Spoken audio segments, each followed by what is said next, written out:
Hi friends, ఇది మాకు తెలిసిన వాళ్ళ పెళ్ళికి వెళ్ళాము.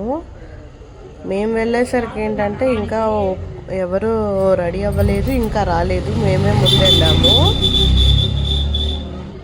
సో అలా బయట ఫ్లవర్ లైటింగ్ అవన్నీ చేశారు, బాగానే ఉంది. లోపలికి వెళ్ళి చూస్తే మాత్రం పెళ్ళి కొడుకు పెళ్ళి కూతురు ఇంకా ఎవ్వరు రాలేదు. సో అదంతా కవర్ చేసుకొని కాసేపు బయటకు వచ్చి బయట ఆర్కెస్ట్రా జరుగుతుంటే ఆ బయట కూర్చొని ఎంజాయ్ చేస్తాం. మీరు కూడా చూసి ఎంజాయ్ చేయండి.